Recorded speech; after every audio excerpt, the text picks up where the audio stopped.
If you have something that you know you have to do, but you just can't seem to get yourself to do it because you have this resistance that's stopping you, then watch this video because I'm going to give you 2 strategies that you can apply right away that will help you get started.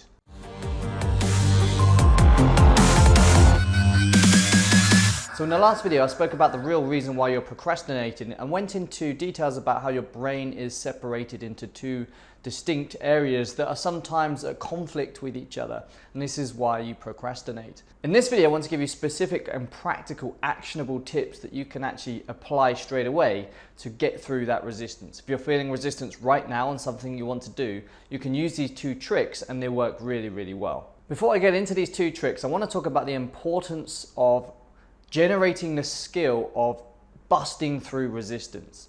So I've discussed previously in my videos that to get really big results in anything, we really need to focus on something repeatedly and consistently over a long period of time, enough so that it becomes a habit. And to do this, we have to make sure that on a daily basis or on a weekly basis or on a regularly repeating schedule, we get down to business and we do whatever it is we have to do, whether that be writing a blog post, recording a video, or whatever it is you're working on. Quite simply, we need to really get good at getting started. We have to make sure we bust through this resistance on a consistent basis so that we don't keep putting things off that we know we should be doing. So I've suffered quite a lot from resistance in the past, especially with regards to these videos that I'm doing right now. Before I shoot a video, I get extreme resistance to doing it. I just really do not want to do it. Everything in my body is telling me I want to do something else other than shoot a video. But over time, and by continually doing these videos, that resistance has started to dissipate.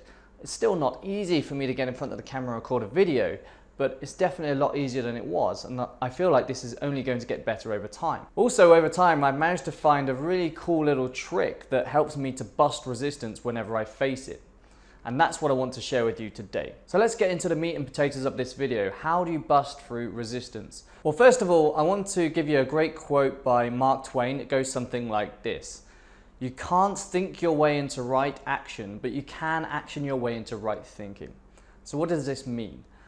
Simply, when you know you have to do something and you keep thinking about how you have to do it and you're intellectualizing and rationalizing reasons as to why you must do this thing, instinctively you think that's going to help, right? Instinctively you think that's going to persuade yourself to actually get on with what you need to do.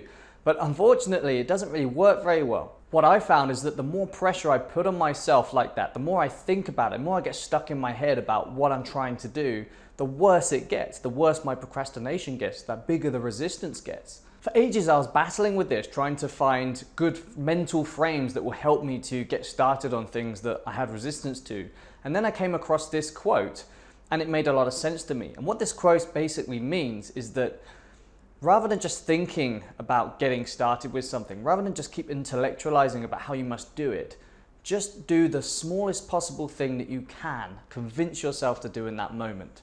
So for me, when I'm recording these videos, the smallest possible thing I can convince myself to do is to just get in front of the camera and turn on the camera and record myself for 30 seconds. I don't worry about the result. I don't worry about what I record. I just have this minimum commitment of getting in front of the camera for 30 seconds. And that's my goal. You're probably thinking, how is that going to help? Just getting in front of the camera for 30 seconds without having anything to publish at the end of it. Well, the thing is, this is what I found anyway. When you start doing something, your brain kind of switches into this mode of, oh, okay, so we're doing this now, right? Instead of actually thinking about doing it, it's now focusing on the task in hand. So what happens is the resistance just slowly dissipates. And what will commonly happen is that I'll stand in front of the camera for 30 seconds, I'll do my speech, and then I'll be unhappy with what I produced and I'll just carry on working. So you might find that after doing the minimum commitment that you've specified, so for me that would be speaking for 30 seconds in front of the camera, for you it's whatever you decide, that you still don't want to carry on working. You have 2 options here. You can either say, okay, listen, this really isn't my day, and just put it to one side and come back to it later or come back to it tomorrow. Or you can try another minimum commitment and stack it. You can say something like, okay, I've done 30 seconds, now let's do a minute. And you just keep on going. The thing is, the longer you do something, the more likely it is for the resistance to doing it to dissipate. So it's really just a game of trying to convince yourself to do a really, really, really small thing just to get started and then trying to carry that on. This minimum commitment approach works really, really well for habits. Instead of trying to create a habit of reading a book a day or a book a week, instead you can just say, okay, I have a minimum commitment of reading 2 pages per day. Instead of trying to write 2,000 words per day or publishing a blog post per day, just say, okay, every day I'm going to write 50 words. That's my minimum commitment. Instead of committing to do a video per day, you can just say every day I'm going to get in front of the camera for 30 seconds. And whether it's good or not, I'm going to record it. I've been following this system for quite a while now, and I tell you something, I never only do 50 words a day when I'm writing. I never only read 2 pages from my book, and I never only stand in front of the camera for 30 seconds. But if I experience resistance on any given day, that would still be a success for me. The minimum commitment is so small that I can literally see this through in 2 minutes and be done with it, but that's still a success.